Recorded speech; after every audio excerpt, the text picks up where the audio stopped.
Hi, I'm Melissa, and I have a story about an unusual profession with a long tail. Hi, I'm Chris, and this is a story about a government with a near zero tolerance for wastefulness. Hi, I'm Adri, and I have a story that's going to be a doggone good story. What does all of this have to do with labor? Find out in this episode of History Bluffs.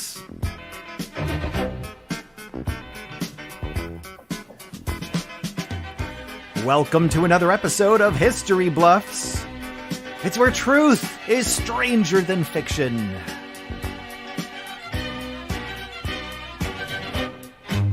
My name is Adam, your announcer, and this is your host. Give it up for Gina. Hi, everybody in the world, and on your podcast, and on your phone, wherever you are. Hello, hello, hello, and welcome to History Bluffs. It's Wednesday night, so that means that you're here for our show, and we are here for you. And tonight, we're going to have a fun time just doing some things about some of the stuff that's been in the news a little bit lately. The topic for tonight's show is labor. And so I'm going to actually just tell you a little bit about the show, and then all of the stories you are about to hear will have something to do. They will be connected to that in some way. Say, Adam, so we're going to play it like a game show. So if you don't mind, we have some rules for tonight. And so if you throw those up, I will tell the audience how everything works, and then we will just get started. You got it, Gina. Let's get those rules up. Thank you. There they are. And for the ones listening only, go ahead and tell them what they are. Yeah, just in case you're just listening and you can't see this. Basically, we're going to have 3 stories this evening. They're going to be told in separate rounds by the 3 historians. 2 of them will be telling true stories, completely factual. One of them will be telling a story that is going to be a bluff just to fool you. They are all intended to sound as though they could be crazy enough or plausible enough, so you decide which one you like. But if you don't mind, while you're at home, you're allowed to guess. But if you look something up and you find out that one story is true and not true, please don't tell the rest of the audience in the comments, because we want everybody to be able to play along until the end. So at the end, we can all guess and see who we think is the bluff, and then we'll really find out who really is. So that's basically how it goes. Literally anything goes other than that, and they are going to try to pick each other apart to tease you and trick you so you don't know who is bluffing and who is not. They do too. They're feisty. They're feisty. They're like that. So we're going to just move right into round number 1. So Adam, take it away, and then we'll go and start the show. Let's start it with round number 1. Okay, round 1. We'll have 75 seconds on the clock, and I'm actually going to start in that order. So we'll go from Melissa to Chris to Adri, for those of you who can't see. So Melissa, please take the stage, and at the sound of the boom, start your story. You'll have 75 seconds, and then we get to pick you apart.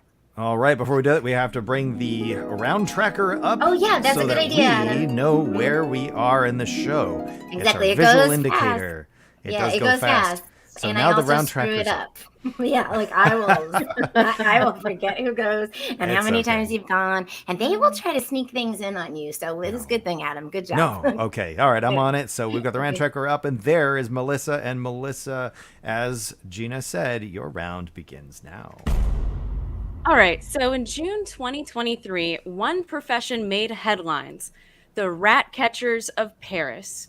And they made headlines by actually throwing dead rats at City Hall in Paris to protest retirement reforms that were happening.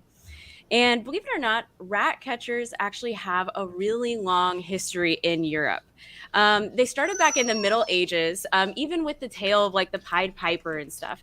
But in the Middle Ages, they were one of the reasons why the plague was able to spread so quickly, was because of rats and the little bacteria that lived in fleas that lived on rats, which was Yersinia pestis.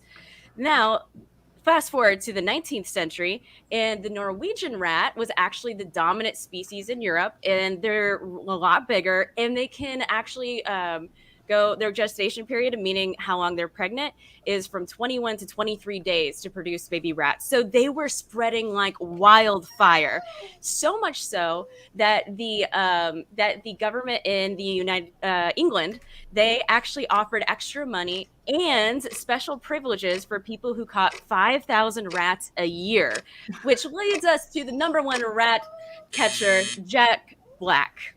Wait, I thought he was the Hold lead on. singer of Tenacious D. The Rat Trap of Just that Destiny. band in Australia.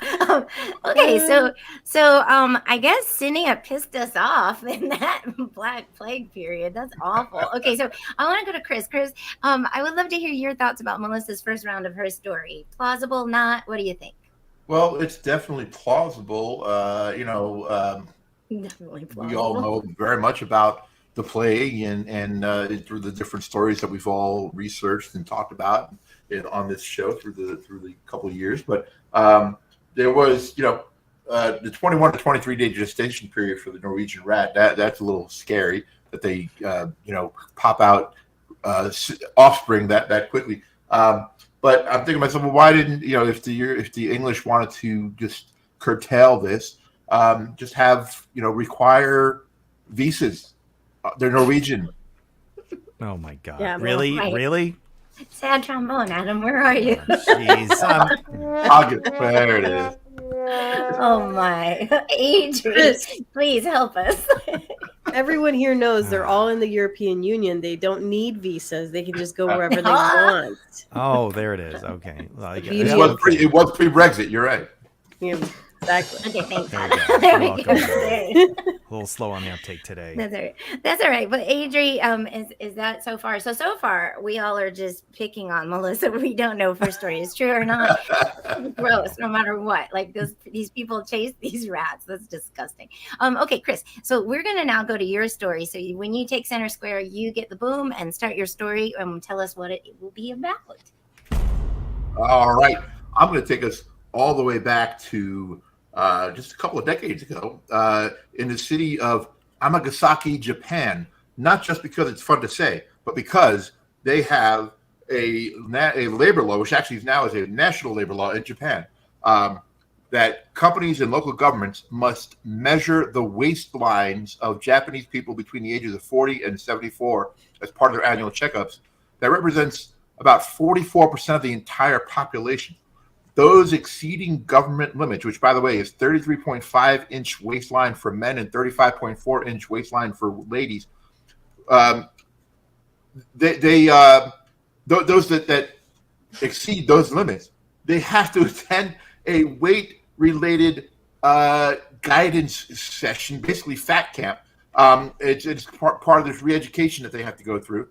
They're given 3 months to lose weight. If they don't, they have to go back 6 months more of this re-education. So in Amagasaki, I'm going to say this correctly, there's a guy named Minoru Nogiri. He's 45. He's a flower shop owner, and I'm going to tell you about him in the second round. So wait a minute. You can go to fat camp, get out of work for 3 months, not lose any weight, and stay out of work for another 6 months. That's fabulous. Yeah. I know My bags. you're doing this re-education while you're still working, so it's really the worst of both worlds. Oh. That is Darn it. so Okay, well, no worse fun now. dieting. Melissa, I know, worse than dieting. Melissa, what do you think? I feel like I'm being set up for like a really sad story about this flower shop owner. It's just like immediately I want to be on this person's side, and I don't know. I'm having a hard time with this. This just sounds so unbelievable already. From the rat catching story, lady. Okay, so Adri, your thoughts, please.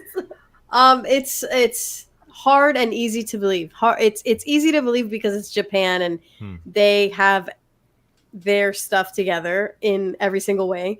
But also hard to believe because it's like we live in the United States, and what man in that age range doesn't have a belly? You know what I'm saying? Like I can't picture. Chris, that was not a backhanded sentence towards you. I'm just saying it's hard to believe. I don't know what you're talking about. They only see my shoulders and my head. It's like you're giving away the goat over here. Man, you just told everybody, Chris, that was rude. I said no. Nope. She's like, no, I didn't. All she was saying was that it's a good thing I don't live in Amagasaki, Japan. That's all. There you go. There you go. It's like you go to when you go to your 20-year reunion and everybody's like different. Like That's Who invited their uncle? Oh, Okay. So now we have to go to, well, we don't have to. We would like to go to Yes. Adri so that we could hear her story. Because guess what? She's the last one in this round, and we can't wait at the boom. Okay, so the Latin word for labor is laboris, meaning work. Work is labor. And it dates back to the Middle English period between 1150 and 1500. Work, when I think of work, I associate it with working dogs. Now, the story I'm going to tell you goes back before there were the working dogs that we know today, like the Australian Shepherd, the famed Bernese Mountain Dog, or the taming bulldogs, to just mention a few. The first working dog in history is actually a Portuguese water dog. It was introduced to Europe by famed Portuguese explorer João Fernandes Lavrador, who brought along his dog on all of his explorations. He was part of the group that went to the Philippines and explored other parts of Europe. Anyways, his Portuguese water dog would assist the explorers and his men by catching fish, pulling ropes, holding items for them, assisting them when they couldn't swim, and guarding their ship while the explorers were docked. It's very, very excited to see. This is the same dog that the Obamas got when they were in the White House.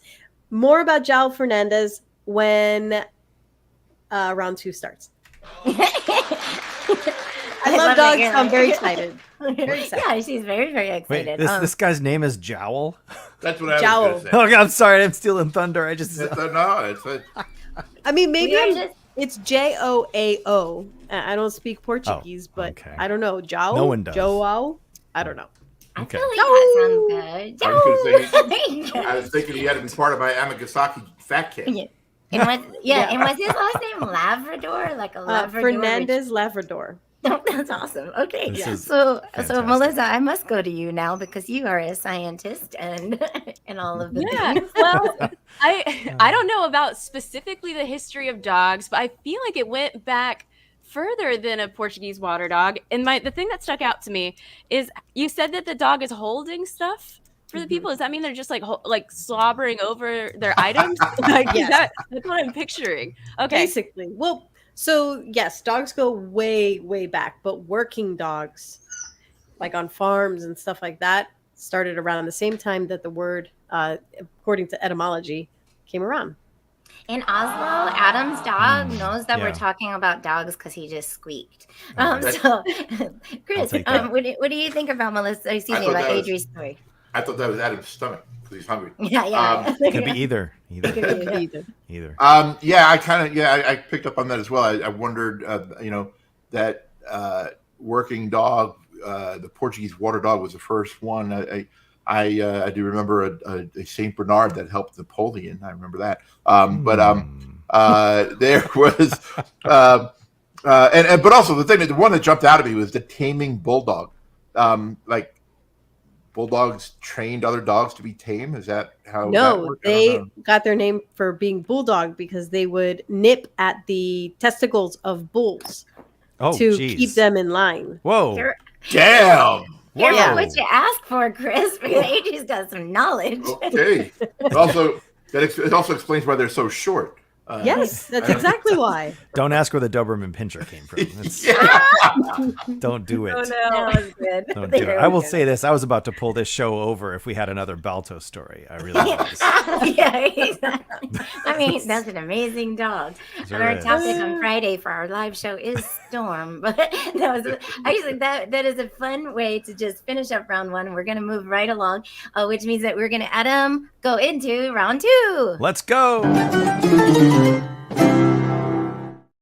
Here we are, round number 2. Yes, Gina, we do. here we are. Okay, so Melissa's story is about rat catchers. Who could forget? Chris is about Magasaki and their fat camp.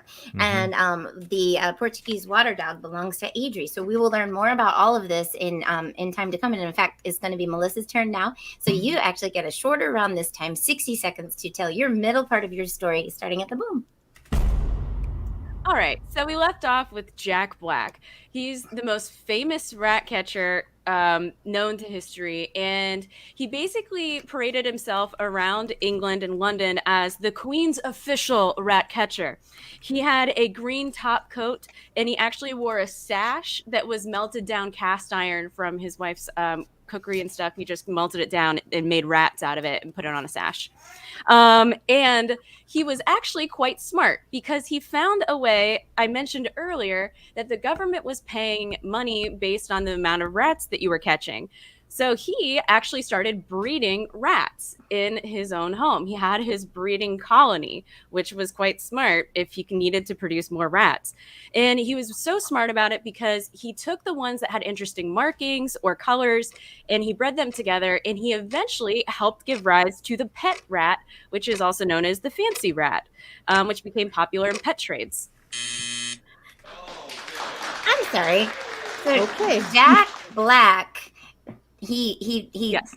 okay, made rats in his house. Are you sure he was Yes. a horrible person to date? Like how do you bring someone home to your house? Like, that's just what I want to know. Okay, Chris, you have a face. What is happening? Well, he was horrible. He was horrible to date because he was married. She said he had a sash made of melted iron pans from his wife's kitchen, I presume, her stuff. So I wonder if that was how the phrase "rat bastard" was coined when she was mad at him for melting down her her thing. But a fancy rat. I'm sorry. There's a pet rat that's known as a fancy rat. That's like saying the prettiest ugly guy at the dance. The most handsome ugly dude. Yeah. No, fancy rats. They have doilies on their heads. They're cute. Yeah, fancy rats. Is he wearing a top hat? And top hats. Definitely. Yeah. And the little end of his paw was up like that. Yeah. Well, yeah. I like Adam's like, yeah, well, yeah. That's a fancy rat. Everyone knows. Everyone knows. Adri, anything from you? I have a lot of thoughts. The first part of her story made me think about Ratatouille. They're in Paris. Paris was just the Olympics. It's very relevant. There's a rat problem. Now they're in England. The guy's name is Jack, and he's catching and breeding rats. And I'm just like, is this like a Jack the Ripper kind of knockoff story? And just, he seems like a weirdo, but also very smart. Yeah, if you want to cheat the system, you can grow your own rats. Wow, that's disgusting. He was rich, but he's probably known for the rest of his life as Jack Black Plague. Probably. Jack the Rat Guy. Yeah, Jack the Rat Not Guy. a cute nickname. Nope. I want to see the sash. If this is a real story, Melissa, I hope you found the sash to show us at the end. Okay, so that's the end of Melissa's story, but that means that Chris is up next. So Chris, please regale us more about the fat camp and the waist that I had a bigger waist than that in my high school years. So I don't know who the hell these Japanese people think they are. Well, it's funny you should say that, Gina, because I'm going to wait till my time starts. Okay, fat camp. Here we go. Oh, yeah, my bad. Let's do it. Because Japan is a country not known for overweight people. Because it is. No. Even before this, but this implementation of this now national law became one of the most ambitious campaigns ever by a country to slim down its population. So what's his name here? Amagasaki is the town. So Minori Naguri, the flower shop owner, he gets in line. He's got no visible paunch. He seems to have no risk at all of being classified as overweight. They overweight, by the way, the word is metabo, is the preferred word in Japan for metabolic, metabo. And they, at a city gym, they actually came up in Amagasaki. They have a dance that they do to this song, which warns against buttons popping and flying off, going pew, pew, pew. And it's actually in the song. And I'll tell you about what the song and what happened to Mr. Naguri in round number 3. My gosh, I want this so badly to be true. Okay, Adri, you are making the face now. I don't have much to add, just that this story is silly and I like it. And I also hope it's true. Okay. Very cool, Melissa. Yeah, I'm wondering if Chris's story is really going to measure up, though, at the end of the day. Yeah, no, the buttons, the pew pew with the sound effect, I don't know. I feel like there's something up here. That's my thought right now. If there is, I have no idea what, but I can't wait. Okay. I know I want sushi for dinner now. So. Right, Yeah. right? Sushi sake. Okay, so I mean, is that good for you? I don't even know. Okay, so we are going to switch over to Adri about the laborious doggies. So go ahead and please tell us more about your story when the boom happened. Okay, so after a brilliant career, João Fernandes decided to settle back into what's now known as Portugal. At the time, it wasn't the same land, but what we know now is that's where he was. And he was given a small piece of land by the king for his service and discoveries. At the time, João began farming and tending the land and needed help, but his Portuguese water dog was a lot older by this point, and not really strong enough, but also inexperienced with farming and living amongst other animals. So there was a lot of conflict. He really wasn't the help that he used to be for João. It's unknown how João found this next dog or if the dog found him, but basically a wild beast began living with Fernandes and his family. The dog was taller, stronger, and more motivated than the Portuguese water dog. And João, after many months of breaking the dog, finally was beginning to see that this dog could help on his farm. And I'll tell you the rest of the story in round 3. Oh no, what happened to his Portuguese water dog? He was just old and ready to retire. Oh, not retire, right? No. Oh, no, okay, this isn't South Dakota. Okay. No. All right, cool. So, Melissa, please. Take it all back. Oh, yeah, okay, I'll take it. Yeah, let's go. That's my... Okay. Yeah, so I'm starting to think the Adri story is a little far-fetched. And thank you. Here's the reason why. What's the dog's name? I gotta know these dogs' names, right? That's what's holding you up from believing. She really connects to stories. Yeah. I need to know the names. If she told you her name, what would your vote be right now? Chris or Adri for the bluff? Oh, right. If she told me the name, then I'd vote Chris. Okay. Adri?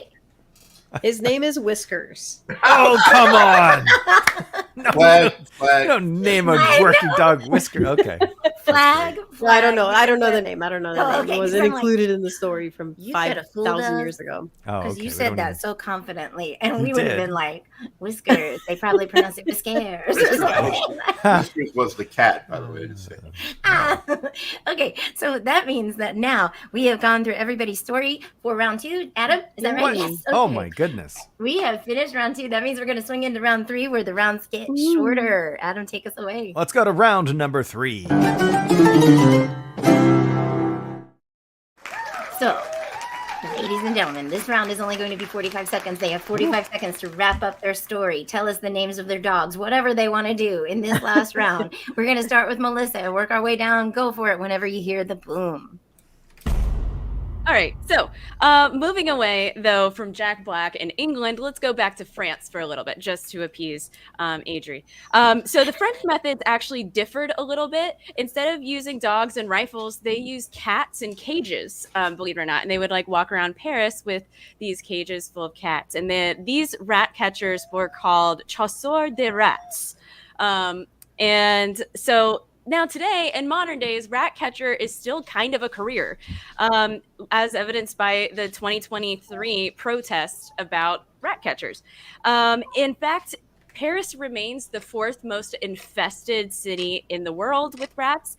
New York City's always in the top 5, and they even have a rat czar that was appointed last year.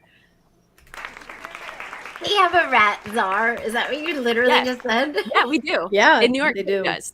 Specifically. In New York, specifically? Yes. How funny. Yes. Okay. That's amazing. All right, Adri, what do you think? Well, I feel like it's tough to say because it wasn't like a story following one person, but more so, very important facts about rat catching and visiting, most populated cities. I will say it's suspicious that we ended up back in Paris. Um, yeah, I don't know. I'm like traumatized from when I was in New York and I saw a rat on the subway. I haven't rat? gotten over that. I haven't gone over that. A rat, yeah. He was dragging a piece of pizza with him. I swear to you. I swear. They will sell a Metro card to anyone. It's just money. Yeah, exactly. It's a business here. Exactly. Some of those rats are big enough they can't even get over the turnstiles. They're giant up there. Like, it's ridiculous. Well, they just go down. They go down to the gate and they let them in that way. Yeah, and they just let him in that way. And then, Chris, did you have any last thoughts before? Because we're gonna vote after this round. But any last thoughts on Melissa's story? I sure did. The cat in the cages. The cat's in the cages. And it's in the France. silver spoon. Yeah, I was gonna say that. The cats in the cages, looking at the moon. Right? She just needs to say something about soccer blue moon. But that's Cat Stevens. She's just quoting Cat Stevens. Yeah. Okay, there we go. So he just Melissa, had to get that off his chest. So Melissa, yeah. Okay. So I believe that was Jim Croce. All right, Chris. Well, actually, this brings me to you. We have to hear your last round of your story, and then Adri, and then we will guess. All right. Here we go. So the word metabo, short for metabolic, has made it easier for healthcare providers to urge their patients to lose weight. They have a song. Goodbye, metabolic. Let's get our checkups together. Go, go, go. Goodbye, metabolic. Don't wait till you get sick. No, no, no. It's not a good song, but it's a song nonetheless. So when his turn came, Mr. Naguri, the flower shop owner, 45 years old, he entered a booth where he bared his midriff, exposing a flat stomach with barely discernible love handles. A nurse wrapped a tape measure around his waist across his belly button, 33.6 inches or 0.1 inch over the limit. Fat camp for that guy. Oh my gosh! They did fat camp. Wow. I particularly love the song. Melissa's dying laughing, so I'd like to know why. There's just so many details to this. Like, why did it go from metabo, the Latin part? Metabo all the way back to metabolic, and it's like goodbye metabolic. Like, doesn't that mean the opposite of what it's trying to say? I don't know. They needed to fill time in the song. Exactly. Pentameter people. Your thoughts? I feel so bad for the Japanese people that have to go through this. Like, it's one thing to be overweight and feel shamed, but it's another thing to be barely overweight and feel shamed. Like, that is heartbreaking. And I don't know, the song with the pew pew pew and the buttons and the song and the flower guy, I don't know, there's a lot of red flags for me. Like, this seems too kitschy for me. This is kitschy. I also find it very funny that the translation of the song rhymes in America or in English. Like, so Oh, no. I don't know. I don't know if I just poked holes in the story or I helped Chris at all. But there you go. Okay, so now we are going into the third and final round for Adri's final story. So for the third and final historian, come to the center, tell your story, and then we shall pick it apart as well. Okay, so Zhao has this amazing beast that he is now working with at his house, and the other farmers start noticing that this is happening. Now, yes, they had horses at the time, but horses were, very expensive. Not everybody could afford it, and so they were asking him, "Where'd you get that dog? This and that. Like, we'd like one, blah blah blah." And so he decides to breed this beast, and he finds another dog and starts breeding them and takes the kindest, most gentlest pups from that litter and breeds them together. And over multiple generations, what we now know as the Labradoodle, or not the Labradoodle, the Labrador Retriever, is the dog that he originally had, but like multi-generations later. His last name was Lavrador, That's why the Labrador has that name. Called it. Thank you. That's awesome. Melissa, what do you think? If she's telling the truth, that was fantastic. If she's not, good bluff. Yeah, no, I was thinking the same thing. I think your story has a little bit of bite to it, and I'm here for it because I love Labrador Retrievers. I think they're great dogs, so points for that. I don't know. I'm still thinking about it though. I'm still thinking about it because these dogs still don't have names, and I always like a dog with a name. I have to confess, in order to help with the name, I did do a quick little search, and his first dog was Jiao Bao Bao. Oh, Seriously? oh God. Oh, that's okay. Okay, well. I do the points to Adri and to Melissa for including breeding, aka labor, into your story, as well as labor into your story. Chris, what the hell happened? You fell down on the job. It's a labor law. Oh, geez. I know, but Anyway, okay, so Well, now- well, let me tell you also what happened in my okay. epilogue is that Naguri's wife, we're doing epilogue. Naguri's wife, she went into labor. What? Boom. All right, points for all of you. That means that didn't There's help anybody. Okay, this is the final round. We're all full on top. So what that means, very full on top. So what that means is that we are going to now go through. We're going to start top to bottom. Melissa, I would love to get your vote, your guess. Who is the bluff for tonight's show? Yeah, so there were points in both Chris's and Adri's stories where I was like, I don't know about that. But one of them being they both used a lot of Latin words and tried to go from there to fill time. However, Chris did this more often by adding an entire song and an epilogue, which is not in the rules. And handgun. But it's not in the rules. For that reason, the story about weight loss is the biggest loser for me, and therefore I think Chris is the Yes, very good. Okay, so we have one vote for Chris by Melissa. Chris, do you want to get her back, or what do you think? Well, here's the thing. Besmirching the name of Jack Black, the singer that we all know, an actor, fine actor that he is just that is offensive enough. And then to go on about rats and then just casually go from European history rats to now New York has rats that are taking pizza on the subway, according to Adrian. There's a lot that I doubt about that. However, having said that, the story about the farm and horses, by the way, they're more ancient farm animal workhorses than dogs. Just saying. But the thing about the farm animals and this disconnect with farm animals, if they had a vote and one of them was elected leader, I'm like, wait a minute, this is George Orwell's book. So I don't know here. I'm just literally gonna flip a coin. Oh, fun! Wow. And see. That's our merch, guys. History Bluffs merch with the that's coin. right. Yeah. All right, I got to pick somebody. I'm going to say Adri is bluffing. Okay, so we have one for Adri. All right, Adri, that means that the only person who has not been voted for is Melissa. That doesn't mean you have to vote for her. You vote your conscience. You vote your heart. What do you think? Well, that's tough. Chris and Melissa both pointed out really good flaws in each other's story. Yeah. Man. I know, they're all sound really good. Yeah, they're both really out there. I can play the Jeopardy music if it helps you. Yes. No. I've got my vote. Okay. I'm voting for Melissa. Okay. This week's bluff. Okay. All right.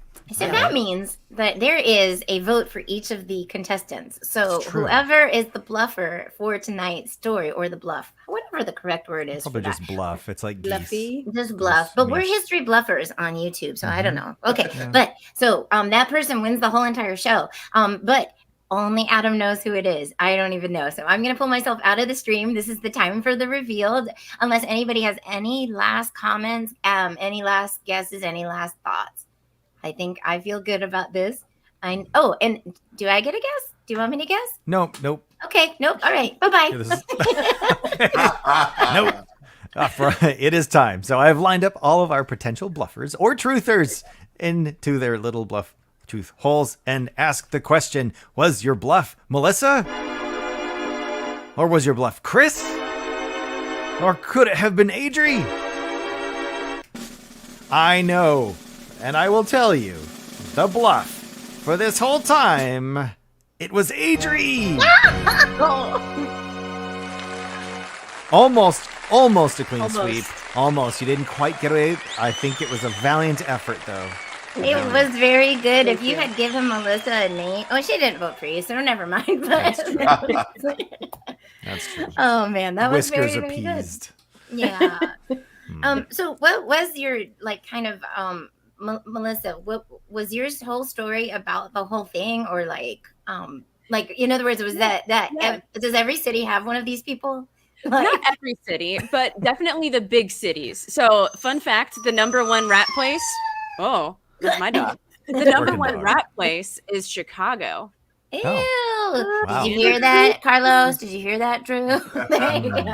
Did you hear that, DNC? Okay, so that's funny because I wonder where the Pied Piper came from. Like if he was a real person and then they just kind of like made up the whole story about him. I don't know. Oh. Okay, so Chris, that story. Where did you find this song, and can we hear it? Like that's they sang it at a gym. I don't know if they ever recorded it. Wow. But if you'll have to go do a tour at Amagasaki, Japan. Okay. I just wanted to because I just found it. And I'm like, oh, that's a great name. I love saying Amagasaki. Yeah, exactly. You know, what are you gonna do? Amagasaki. Yeah, exactly. Yeah. Oh, they wouldn't know what to do with a girl like me, all curvy and stuff. That'd be crazy. Adri, how about yourself? Tell us more about this. Like, where did you get the idea? Was there any part of your story that was true? Like, what was your deal? So, João Fernandes Labrador is real, and he is the person that the Labrador Retriever is named after. The Portuguese water dog part is all fake. The farm thing is fake. He did eventually move to a farm, but like way later he got the Labrador, and it wasn't anything to do with his farm. Okay. So, but he really did. He was the one who bred. No, were they? He bred them, or were they already a breed? I believe he bred them. He's the namesake for them. His last name was Labrador. I love little Labradors. So you're saying later in life he bought the farm. Oh, wow. That's okay. Sad trouble. Thank you. Three in one show. We'll end our show right there because if Chris doesn't end it with a pun, Melissa will. Somebody. Yes. Great show, everybody. Thank you so much for coming in. This has been History Bluffs, and we're so happy to see you. We'll be at Corner Gallery in Castleberry at the Castleberry Rec Center on Friday. If y'all would like to come out for a 7:30 show, come see us live. Doors open at 7 p.m. It's 200 North Triplet Lake Drive. But it's not $200. You can give us $200 if you want. No, you it's can. much cheaper than that. Well, if you can't make it to the show, History Bluffs is live streaming every week. Tune in or listen where you get your audio podcasts. We'll see you next time.